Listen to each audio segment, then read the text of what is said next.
እንግዲህ ቪኤስ ኮድ ከዌብ ብሮዘር ወይም ከማንኛውም ብሮዘር እንዴት ዳውንሎድ እንደምናደርግ አይተናል። በዛሬው ቪዲዮ ምንድነው ኤክስቴንሽኖቹን እንዴት ቪኤስ ኮድ ላይ እንደምንጭናቸው ነው የምናየው። ስለዚህ እንደምታዩት በግራ በኩል ከተዘረዘሩት ወደታች ከተዘረዘሩት ሴክሽኖች ውስጥ ኤክስቴንሽንስ የሚለውን ምን እናደርጋለን እንመርጣለን ማለት ነው። እሱን ከመረጥን በኋላ ወደ 7 ወደ 8 ኦልሞስት እንደዛ የሚጠጉ ኤክስቴንሽኖች አሉ ለስራ የሚያስፈልጉ እነሱ ኢንስታል እናደርጋለን። የመጀመሪያውና የመጀመሪያው ኢንስታል የምናደርገው ነገር ምንድን ነው ካላችሁኝ፣ እንግዲህ እነዚህ ኤክስቴንሽኖች መቼ እንጠቀማቸዋለን፣ ምን ላይ ነው አፕሊኬብል የምናደርጋቸው የሚለውን በኋላ በሰፊው የምናየው ይሆናል። እንዴት ቪኤስ ኮድ ላይ እንዴት አፕሊኬብል እንደምናደርጋቸው። ኤክስቴንሽኖች ባጭሩ ብዙ ጥቅም አላቸው። ስራችን ያቀላጥፍሉናል። በጣም ከለርፉል የሆነ ዲዛይን እንዲኖር ያደርጉልናል። ለማንኛውም የመጀመሪያው ኤክስቴንሽን ማቴሪያል አይከን ቲም የሚለውን ምን እናደርጋለን፣ ኤክስቴንሽን ላይ ኤክስቴንሽን የሚለውን ክሊክ ካደረግን በኋላ ማቴሪያል አይከን ቲም የሚለውን እንደምታዩት እኔ ኢንስታል ስላደረግኩት የጊር ምልክት ነው የሚያመጣልኝ። እዚህ እንደምታዩት ያከበብኩበት ካሁን ከስር አይታችሁት ከሆነ መጀመሪያ ላይ ማቴሪያል አይከን ቲም የሚል ሰርች ሳደርግ የሚመጣው የመጀመሪያው ላይ የጊር ምልክት ነው ያለው። እናንተ ጋር ምንድነው የሚመጣው? ኢንስታል የሚል ነው የሚመጣው። ስለዚህ እናንተ ኢንስታል ማድረግ ትችላላችሁ። ዌዘር እዛው ላይ የጊር ምልክቱ ላይ ኢንስታል ማድረግ ትችላላችሁ፣ ወይም ደግሞ በግራ በኩል አሁን ክሊክ ስታደርጉት ራሱን ኤክስቴንሽኑ ክሊክ ስታደርጉት በቀኝ በኩል ሰፋ ያለ ስለ ኤክስቴንሽኑ ዝርዝር መረጃ የሚሰጣል። ለምሳሌ ማቴሪያል አይከን ቲም መቼ ሪሊዝ እንደተደረገ ምናምን የሚሰጥ መረጃዎች አሉ። ልክ እንደምታዩት እናንተ ጋር ፕሮፐርሊ ኢንስታል መሆኑን አለመሆኑን የምታውቁት በምንድን ነው? ልክ የምታዩት አንኢንስታል እና ዲሴብል የሚል ይመጣል ማለት ነው። እንደምታዩት ኤክስቴንሽን የሚለው ላይ ገባው። ከዛ በኋላ ማቴሪያል አይከን ቲም የሚል ክሊክ አደረግኩኝ። ያ ክሊክ ሳደርገው የሚመጣልኝ ኤክስቴንሽን ከዛ በኋላ ምን አደረግኩት? ኢንስታል አደረግኩት። እንደምታዩት ግን እኔ ከዚህ በፊት ኢንስታል ስላደረግኩት ደግሜ ኢንስታል ማድረግ አልችልም። ወይም እንደገና አንኢንስታል ነው ማድረግ የምችለው ወይም ደግሞ ዲሴብል ነው ማድረግ የምችለው ነው የሚል ይመጣል። ወደ ሁለተኛው ኤክስቴንሽን እንለፍ። እንግዲህ ሁለተኛው ኤክስቴንሽን ምንድን ነው? መጀመሪያ ምን አደረግኩ? እንደ መጀመሪያው ስቴፕ ኤክስቴንሽን የሚለው ላይ ገባሁ። ሰርች ባሩ ላይ ገብቼ የምፈልገው ምንድን ነው? ኦፕን ኢን ብሮዘር የሚል ኤክስቴንሽን ምን አደርጋለሁ? ታይፕ አደርጋለሁ። ታይፕ አድርጌ ኢንተር ስለው ከታች በኩል የሚመጣልኝ ምንድን ነው? ኦፕን ኢን ብሮዘር የሚል ኢንዲቴል ስለዛ ኤክስቴንሽን በዝርዝር መረጃ የያዘ ታብ ይመጣልናል፣ ወይም ደግሞ ቦክስ ይከፈታል ማለት ነው። እዚህ ጋር እያያችሁ አሁን እያሳየኋችሁ ያለው የማቴሪያል አይከን የመጀመሪያውን ኤክስቴንሽን ነው። እንደዚህ አይነት ዲቴይል አለው የመጀመሪያው ማቴሪያል ኤክስቴንሽን። ስለዚህ አሁን የምናየው በስፋት ምንድን ነው? ኦፕን ኢን ብሮዘር የሚለውን ክሊክ ሳደርገው አሁን አውቶማቲካሊ ምን ሆነ? ተቀየረ ማለት ነው እንደምታዩት። ስለዚህ ኦፕን ኢን ብሮዘር የሚለውን ምን አደረግኩ? ኤክስቴንሽን ላይ ገባው። ከዛ ሰርች ባሩ ላይ ገብቼ የምናደርግ ኦፕን ኢን ብሮዘር የሚለውን ክሊክ ሳደርገው ቶታሊ ወደ ምን ይዞኝ ሄደ? ስለዛ ኤክስቴንሽን ዝርዝር መረጃ ወደ ያዘው ፓርት ይዞኝ ሄደ ማለት ነው። ኤክስቴንሽን የሚለው ፓርት መጀመሪያ ክሊክ አደረግኩ። ከዛ በኋላ ብሮዘር የኤክስቴንሽኑ ሰርች ላይ የምንፈለግ ኦፕን ብሮዘር የሚል አገኘው። ከዛ ክሊክ ሳደርገው ራሱን ክሊክ አድርጌ ስመርጥ እንደምታዩት ሰፊ ነገር አመጣልኝ። እዚህ ጋር እንደምታዩት አሁን ያከበብኩበት ጋር ዲሴብል አንኢንስታል የሚል አምጥቶልናል ማለት ነው። እንደምታዩት አሁን የዚህ እያከበብኩባት ያለኋት ነገር ጊር ነው የሚያሳያችሁ፣ ወይም የሲቲንግ ምልክት ነው የሚያሳያችሁ። የመጀመሪያ ጊዜያችሁ ከሆነ ኢንስታል የምትል ነው ትመጣላችሁ። እሷን ምን ማድረግ አለባችሁ? መጀመሪያ ኢንስታል ማድረግ አለባችሁ። ኢንስታል መሆን አለመሆኑን የምታውቁት እንዴት ነው? ኢንስታል አድርጎ ሲጨርስ ያው በተለያየ ምክንያት ኢንስታሌሽን ሊቋረጥ ይችላል፣ ወይ በኔትወርክ ወይ በተለያየ ምክንያት። ስለዚህ ፕሮፐርሊ ኢንስታል መሆኑን የምታውቁት እንዴት ነው? እዚች ጋር አሁን ያከበብኩባት ጋር ዲሴብል ወይም ደግሞ አንኢንስታል የሚል ሴክሽን ታያላችሁ ማለት ነው። ስለዚህ ፕሮፐርሊ ይህ ኤክስቴንሽን እናንተ ቪኤስ ኮድ ላይ ተጭኗል አልተጫነም የሚለውን እዚህ ላይ ታያላችሁ። ስለዚህ ኤክስቴንሽን ዝርዝር መረጃዎችን እዚህ ጋር ማንበብ ትችላላችሁ። መቼ ሪሊዝድ ሆነ፣ የመጀመሪያው ሪሊዝድ መቼ ነው ሪሊዝ የተደረገው ምናምን የሚለውን እንደምታዩት ኤክስቴንሽኑን ክሊክ በማድረግ ዝርዝር መረጃውን ማንበብ እዛ ውስጥ ያለውን መረጃ ማየት ይቻላል ማለት ነው። ስለዚህ ወደ ቀጣዩ ኤክስቴንሽን እንለፍ። እንግዲህ እነዚህ ኤክስቴንሽኖች በኋላ በሰፊው እንጠቀምባቸዋለን። እንዴት እንደምንጠቀምባቸው፣ ምን ላይ ምን ነገር እንደሚያቀሉልን ምናምን በሰፊው እናያለን። እስካሁን ሁለት ኤክስቴንሽኖችን ጭነናል። የመጀመሪያው ማቴሪያል ቲም ኤንድ አይከን የሚለው ነው። ከዛ ቀጥሎ ኦፕን ኢን ብራውዘር የሚለውን አሁን ጭነናል። ስለዚህ ሁለት ኤክስቴንሽኖችን በጥሩ ሁኔታ ጭነናል ማለት ነው። እነዚህ ኤክስቴንሽኖች በተለያየ መንገድ የተለያየ አገልግሎት አላቸው። ቪኤስ ኮድ እንደምታውቁት ብራውዘራችን ላይ የሚታዩት ማንኛውም ነገር ለምሳሌ ክሮም ላይ የሚታየው ማንኛውም ነገር፣ ኤጅ ላይ የሚታየው ማንኛውም ነገር ኮድ ነው። ከጀርባ በኤችቲኤምኤል ይሆናል በተለያየ መንገድ ኮድ አሉ። እያንዳንዷ ነገር ኮድ ናት እና ያንን ኮድ ኤዲት የምናደርግበት፣ ያንን ኮድ ሴቭ የምናደርግበት፣ ያንን ኮድ ሴቭ ካደረግን በኋላ በብራውዘር በመክፈት የምናይበት፣ ኦፕን ፕሮጀክት ኦፕን የምናደርግበት፣ ፕሮጀክት ሪኔም የምናደርግበት፣ ፎልደር ክሬት የምናደርግበት፣ ፎልደር ሪኔም የምናደርግበት፣ ፎልደር ከፍተን አይተን ኤዲት የምናደርግበት ነው። ሌላ ምንም ተአምር የለውም። ስለዚህ ፎልደር ማኔጅመንት፣ አይከኖችን እንዴት ማኔጅ እንደምናደርግ፣ ከዛ በኋላ ደግሞ ብራውዘር ላይ እኛ ከጀርባ ዲዛይን ያደረግነው ነገር እንዴት ይታያል የሚለውን በስፋት የምናይበት የኤዲቲንግ ወይም ደግሞ የኤዲቲንግ ስቱዲዮ ነው ማለት ነው። ስለዚህ ኤክስቴንሽን ላይ የሚለው ላይ እንገባለን። ቀጣዩን ብራውዘር ደግሞ ሰርች አድርገን እናያለን። እንግዲህ ምንድነው ስፔሊንግ ላይ በጣም መጠንቀቅ አለብን። ስፔሊንግ ላይ ተጠንቅቀን ነው ማስገባት ያለብን። የተሳሳተ ስፔሊንግ እና የተሳሳተ አንዳንድ ጊዜ ደግሞ ሎጎ ተመሳሳይ ሆኖ ስፔሊንግ ማን ነው ስሙም ተመሳሳይ ሆኖ ግን ደግሞ ሌላ ስሙ ተመሳሳይ ሆኖ ሎጎ ተመሳሳይ ሆኖ ራሱን ኤክስቴንሽን ሳይሆን ሌላ ኤክስቴንሽን ዳውንሎድ ልታደርጉ ስለምትችሉ የኤክስቴንሽኖቹን ስም ከስር አሁን እየጻፍኩላችሁ ባለው መንገድ በስነ ስርዓት መጻፍ አለባችሁ ማለት ነው። እንግዲህ ቀጣዩ ምንድነው ፕሪቴር ይባላል። ይሄ ፕሪቴር የሚለው ኤክስቴንሽን ለስራችን በጣም አስፈላጊ ስለሆነ እሱንም እንደቀድሞ ስቴፕ ተጠቅመን ነው ኢንስታል የምናደርገው። ኤክስቴንሽን ላይ ገባን፣ ክሊክ አድርገን ከዛ የኤክስቴንሽን ሰርች ባሩ ጋር ገብተን ምን ብለን ጻፍን? ፕሪቴር ብለን ጻፍን። እንደምታዩቸው ከታች እስከ ላይ ተመሳሳይ የሆኑ የፕሪቴር በፕሪቴር ስም የተቀመጡ ኤክስቴንሽኖች አሉ። እኛ የምንጠቀመው ግን ይሄኛውን ኤክስቴንሽን ነው። አሁን ያከበብኩበትን አሁን ይሄ ያከበብኩበት ያለው ኤክስቴንሽን ብቻ ነው የምትጠቀሙት። እንደምታዩት ተመሳሳይ ኤክስቴንሽኖች አሉ። እነሱን ሳይሆን አሁን ያከበብኩትን ኤክስቴንሽን መጠቀም አለብን ማለት። ልክ ክሊክ ስታደርጉት እሱን አሁን የመረጥኩትን ቅድም ያያችሁትን ኤክስቴንሽን ክሊክ ስታደርጉት በቀኝ በኩል ስለዚህ ኤክስቴንሽን ሙሉ መረጃ ይዞ ይመጣል። እንደምታዩት ሙሉ መረጃው መቼ ሪሊዝ እንደተደረገ ምናምን ፉል ዳታ እዚህ ላይ እናያለን ማለት ነው። ከዚህ ቀጥሎ እንደ በፊቱ ከዚህ በፊት እንዳሳየኋችሁ ኤክስቴንሽን ላይ ገባው። ኤክስቴንሽን ላይ ክሊክ ከሌፍት ክሊክ ካደረግኩ በኋላ ሰርች ባሩ ላይ ፕሪቴር ብዬ ጻፍኩኝ። ፕሪቴር ብዬ ከጻፍኩ በኋላ ፕሪቴር ብሎ ይመጣልኝ ይሄ ሎጎ ስክሪኑ ላይ የምታዩትን ሎጎ ምን አደረኩት? ክሊክ አደርገዋለሁ ማለት ነው። ልክ እሱን ክሊክ ሳደርገው በቀኝ በኩል ይህን የመሰለ ስለዛ ኤክስቴንሽን ሰፊ መረጃ የያዘ ዊንዶው ፖፕ አፕ ያደርጋል ማለት ነው። ከዛ በኋላ ሎጎ ይሄኛው ሎጎ ራሱ መሆኑን ሹር ሆኑ። ምክንያቱም ተመሳሳይ ሎጎዎች ማለት ስሙ አንዱ ነው። ተመሳሳይ ሌላ ኤክስቴንሽን ኢንስታል እንዳታደርጉ ይሄንኑ ሎጎ ኢንስታል ማድረጋችሁን እርግጠኛ ሆኑ። እንደምታዩት ከብዙ ሚሊዮን በላይ ኢንስታል ተደርጓል። መች ሪሊዝ እንደተደረገ ማን ሪሊዝ እንዳደረገው ደግሞ እዚህ ጋር ታዩታላችሁ። እዚህ ጋር ስሙን አስቀምጦልናል።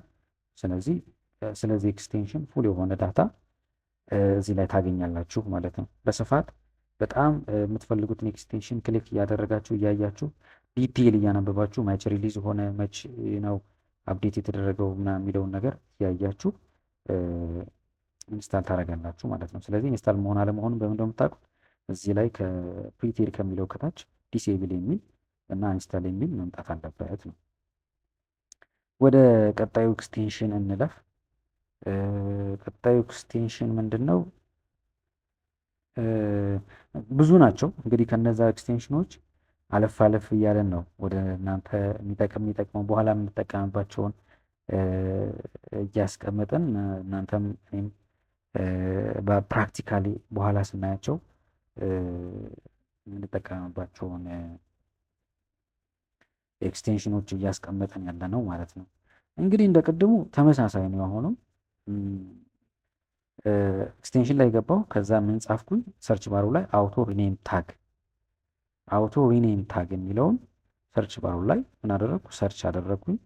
ከዛ በኋላ እንደምታዩት ኢንስታል የሚል ነው የሚመጣላችሁ እናንተ የመጀመሪያችሁ ከሆነ ኢንስታል ከዚህ በፊት ደግሞ ኢንስታል አድርጋችሁት ከሆነ አድርጋችሁ ከሆነ የጊር ምልክት ይመጣላችሁ አይታችሁት ከሆነ እዚህ ላይ በስፋት ተቀምጧል። አንዴ እንድገመውና እንዴት ኢንስታል መጀመሪያ ኤክስቴንሽን ላይ ክሊክ አደረግኩ፣ ሌፍት ክሊክ አደረግኩ፣ ሰርች ባሩ ላይ ምን አደረግኩኝ አውቶ ሪኔም ታግ የሚል ጻፍኩኝ፣ ኢንተር አልኩት። ከዛ የመጀመሪያው ኤክስቴንሽን እንደምታዩት መጀመሪያ ላይ ይመጣል ማለት ነው። ስለዚህ እሱን ክሊክ ስታደርጉት እንደዚህ አይነት ሰፋ ያለ ስለዛ ኤክስቴንሽን ሰፋ ያለ መረጃ የሚሰጥ ዊንዶ ይከፈታል። ይሄ ሎጎ ነው። ስለ ኤክስቴንሽኑ በደንብ ማወቅ አለባችሁ፣ ማየት አለባችሁ። ተመሳሳይ ኤክስቴንሽን ተጫኑ። ኤክስቴንሽኑ በትክክል ከተጫነ እዚህ ጋር ያለው ነገር ምንድን ነው? ዲሴብል፣ አንኢንስታል እና ሪሙቭ የሚሉ ነገሮች ናቸው የሚመጡት። እናንተ አዲስ ከሆናችሁ ደግሞ አዲስ ከሆነ ያልተጫነ ከሆነ ኢንስታል ብቻ ነው የሚመጣላችሁ። የኤክስቴንሽኑ ስም አውቶ ሪኔም ታግ ነው የሚለው። ስለዚህ ይህንን አውቶ ሪኔም ታግ የሚለውን አስቀምጬላችኋለሁ።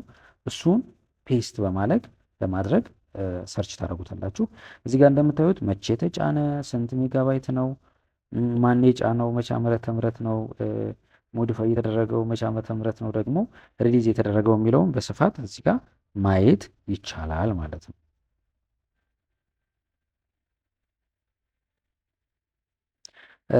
ወደ ሌሎቹ ኤክስቴንሽኖች ፈጠን እያልን ለማየት እንሞክራለን። ስለዚህ ሌላ ኤክስቴንሽን ሰርች ልናደርግ ስለሆነ እዛው ላይ ሂደን ሰርች ባሩ ላይ ባክ ስንል ኮንትሮል ወይም ደግሞ ባክ ስንለው ያጠፋልናል። ከዛ ሌላ አንድ ኤክስቴንሽን እሱንም ሰርች አድርገን ኢንስታል እንላለን ማለት ነው።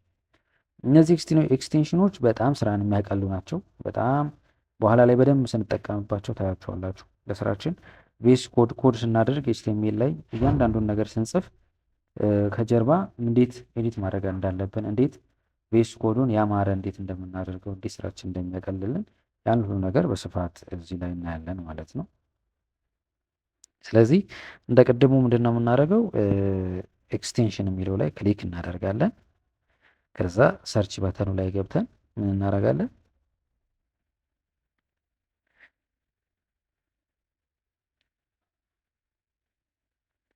ሰርች በተኑ ላይ ገብተን ምን እናደርጋለን? ሰርች እናደርጋለን ማለት ነው። አሁን ሰርች የምናደርገው በጣም ይቅርታ ለኔትወርኩ ሰርች የምናደርገው ኤክስቴንሽን ብራኬት ከለራይዘር የሚባል ኤክስቴንሽን ነው። ስለዚህ እሱን ኤክስቴንሽን አሁን ደግሞ ጭነን እና እንዴት እንደምንጠቀምበት እናያለን ማለት ነው። ብራኬት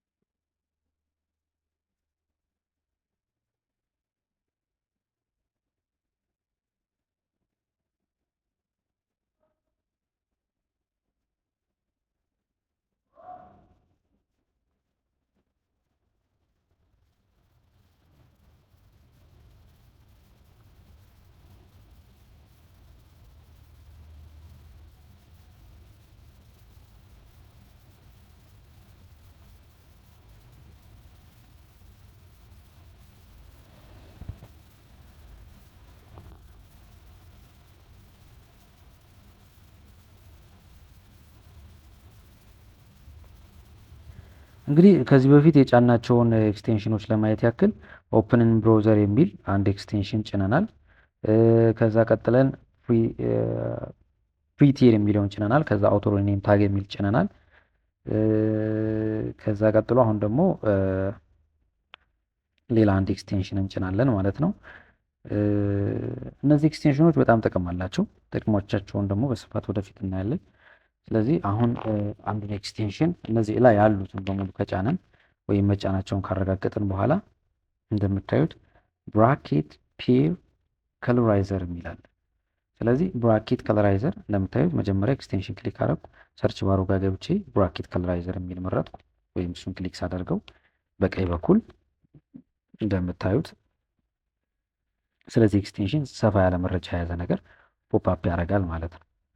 ከዛ በኋላ እንግዲህ ስለዚህ ኤክስቴንሽን የመጀመሪያው ኤክስቴንሽኑ የዚህ ኤክስቴንሽን ሎጎ ትክክለኛው ሎጎ ይሄ ነው።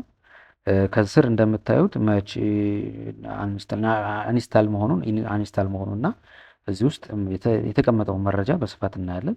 ከዛ በቀኝ በኩል አሁን ያሰመርኩበት ደግሞ መች ሪሊዝ እንደተደረገ ስንት ሜጋባይት እንደሆነ የሚያሳይ መረጃ እዚህ ላይ እናገኛለን ማለት ነው።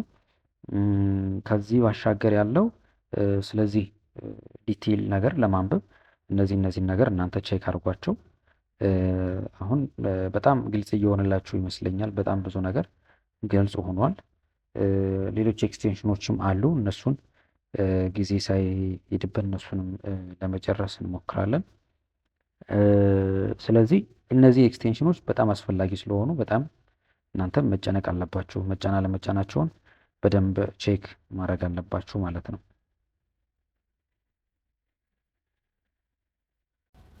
እንቀጥል ሪከርዳችንን። ቀጣዩ ኤክስቴንሽን ምንድን ነው የሚሆነው? እንግዲህ እንደምታዩት ሰፋ ያለ ማብራሪያ ጋር ነው እያቀረብኩላችሁ ያለሁት። ቀጣዩ ኤክስቴንሽን እንግዲህ እንደዚሁ በተመሳሳይ መንገድ ሌሎቹን ኢንስታል ባረግንበት መንገድ ቀሪዎቹንም ኢንስታል እናደርግና የዛሬውን ቪዲዮ እንጨርሳለን። ቀጣይ ቬስ ኮድ እንዴት ኮድ እንደሚደረግ በደንብ እናያለን። እንዴት ኤክስቴንሽኖችን ፕሮፐርሊ እንደምንጠቀማቸውንም በስፋት እናያለን። ኤችቲኤምኤል እንዴት ነው ስትራክቸር የሚደረገው፣ እንዴት ነው የሰራነው ኤችቲኤምኤል ደግሞ በብሮዘር የምንከፍተው የሚለውን ነገር በደንብ በስፋት የምናየው ነው የሚሆነው። ስለዚህ ከዚህ በፊት ቪዥዋል ስቱዲዮ ኮድ እንዴት ዳውንሎድ እንደሚደረግ አንድ ቪዲዮ ሰርቻለሁ። እሱን ቼክ አድርጉት። ኢንስታል አድርጋችሁ ከጨረሳችሁ በኋላ የመጀመሪያው ስቴፕ ኤክስቴንሽኖቹን እንደዚህ ሰፋ ማለት ተረጋግታችሁ ኤክስቴንሽኖቹን ኢንስታል ማድረግ ነው። ቀጣይ ደግሞ አንድ ቪዲዮ አለ። ቪዲዮ ምንድን ነው? ታቦቹ ሲቲንግ ቬስ ኮድን እንዴት ሲቲንጉን ማስተካከል እንዳለብንም አንድ ቪዲዮ እንሰራለን። እሱንም በሰፊው የምናየው ነው የሚሆነው። ስለዚህ አሁን እንደምታዩት አንድ ኤክስቴንሽን ስሙ ስታስገቡ ተመሳሳይ ነገር ነው የሚመጣላችሁ። ከዚህ በፊት እንዳደረግነው ኤክስቴንሽን ላይ ገባን፣ ሰርች ባሩ ጋር ገብተን ሰርች ባሩ ላይ ገብተን የምንፈልገውን ኤክስቴንሽን እንጽፍለታለን። ከዛ በኋላ እንደምታዩት ነው። ከታች አሁን እንዳስቀምጥኳችሁ ሌላው ኢንስታል ካልተደረገ ኢንስታል የሚል ነገር ነው ይመጣላችሁ። ስለዚህ እናንተ በስፋት ይሄ የቀድሙ ነው። ቅድም አይታችሁት እንደሆነ እንደነበረው የብራኬት ከለራይዘር የሚለው እንትን ነው። የአሁኑን ኤክስቴንሽን ደግሞ ክሊክ አድርገን የምናየው ይሆናል ማለት ነው።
ቀጣዩ ኤክስቴንሽን የሚሆነው ሲኤስኤስ ፒክ የሚል አለ። እሱን ኤክስቴንሽን እኛ ቬስ ኮድ ላይ መጫን አለብን። ይሄኛው ሴክሽን ምንድን ነው?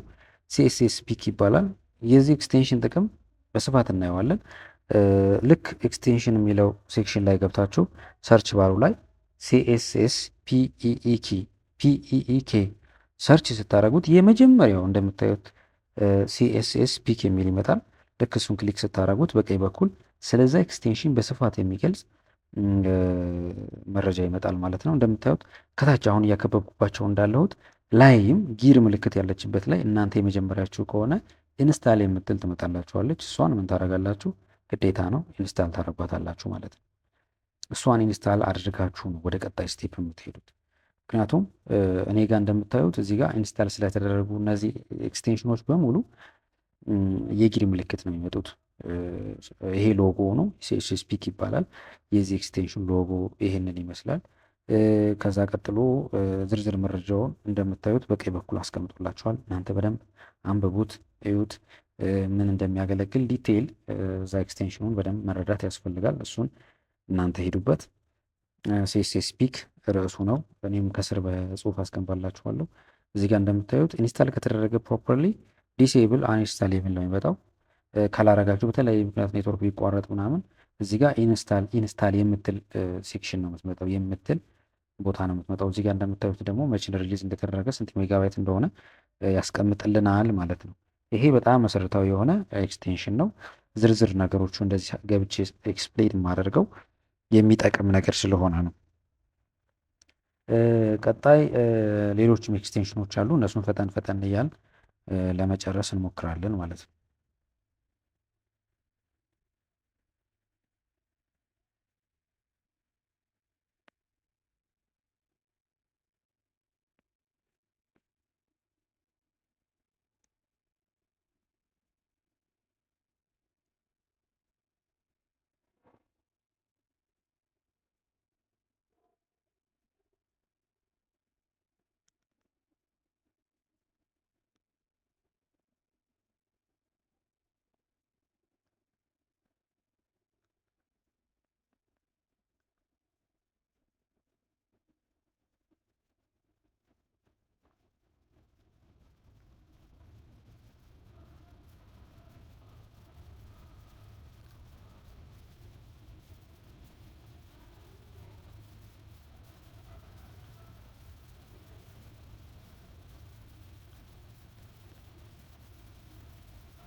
እንግዲህ ቀጣዩ ስቴፕ ምንድን ነው?